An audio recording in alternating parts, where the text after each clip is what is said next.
tempat usaha. Tata pesona nak macam-macam, pertama aman terletak jaga, agar wisatawan merasa tentram, dekna ancaman dengan bahaya.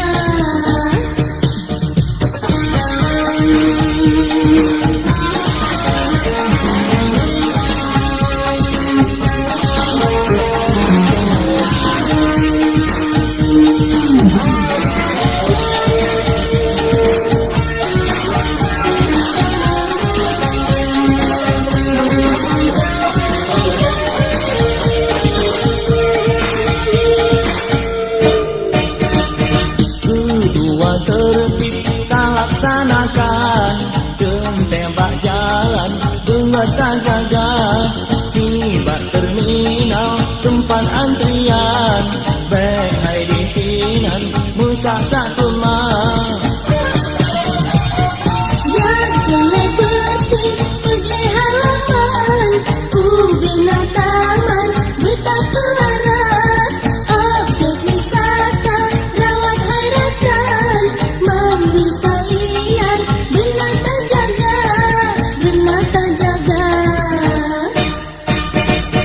Teman yang kepet sejuk hai rakan, bakai rindang sinan pun puncak, penghijauan jeut jerlung kia belang, mangat hai cubang tak pandang mata.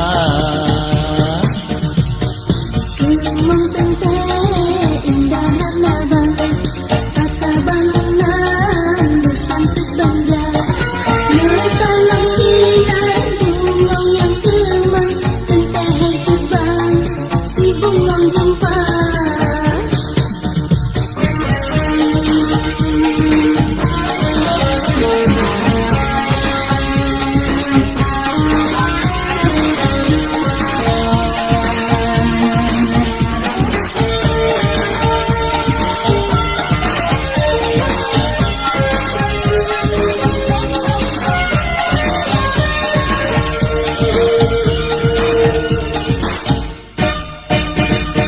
Beramah tamah teman yang keenam, sambut wisatawan ngan budi basah, ya metro kena betapa timang, mangan awaknya senang lagoina.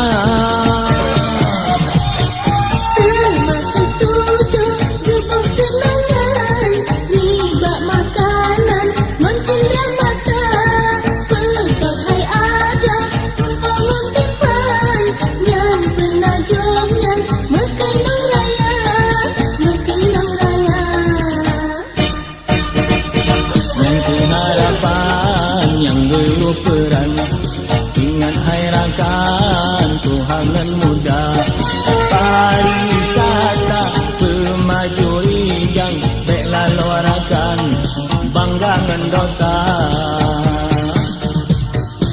Pemerintah